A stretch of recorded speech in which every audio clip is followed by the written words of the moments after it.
Well, hey, welcome to this session on vocal theory. We're excited to talk about some music theory things today that sort of encapsulate the way that we sing. And particularly, there's two kinds of ways that we talk about vocal parts. And today we're really going to talk about harmony a lot, because I think that's where theory in singing really gets applied when we're trying to put different parts together to form a vocal chord. And so there's a couple of ways that you're going to hear us communicate this.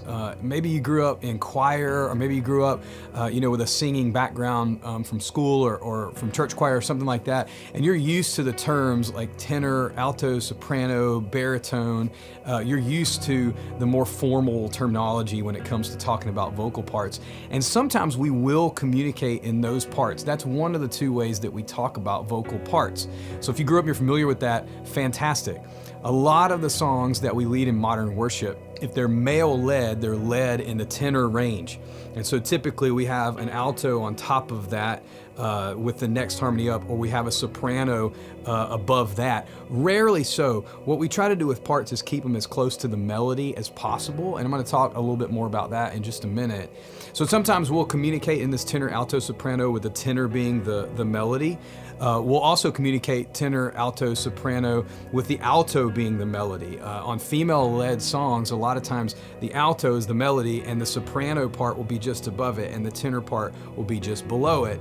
What you won't hear a lot of in modern pop music, or especially modern worship music, is a baritone part. Every once in a while, we'll use the octave of the melody lower for a male if it's a female-led song, or we'll use the octave of the melody above on a female part if it's a male-led song. But for the most part, as we're making chords and singing harmony together, when we use that tenor, alto, soprano language, we're talking about the parts closest to the melody. And I'll explain that as we talk about the second way that we communicate how we talk about vocal parts, and that's through the number system. And I really encourage you to watch the basic music theory unit in the meta curriculum, because I'm going to use some language that is really more music theory language, and so maybe as a vocalist you're not as familiar with music theory. So I encourage you, go watch that session or that unit if you haven't already, and just make sure that you familiarize yourself with the basic terminology around the number system in music theory. So here's what that looks like. The melody we kind of refer to as the 0 point. And if you have ever heard The Sound of Music, or maybe you just know this from training in the past, but do, re, mi, fa, sol, la, ti, do is the 8-note sort of major scale that we refer to in the number system.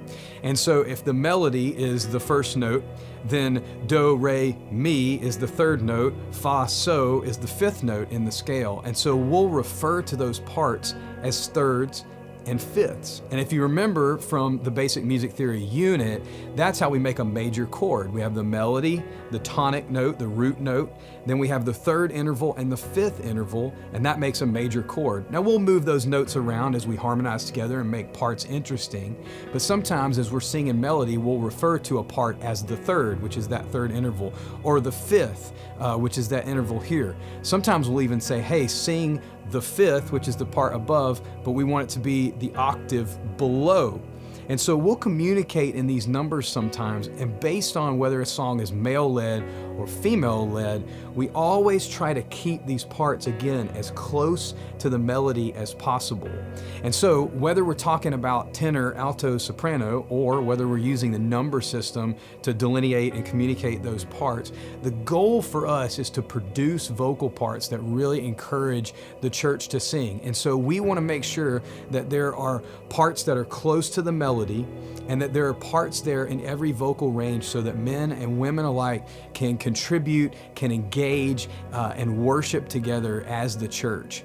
And so I encourage you to go back to that basic music theory unit, make sure that you understand the foundations of basic music theory, and hopefully this has been helpful to you today to understand how we communicate that theory as vocalists.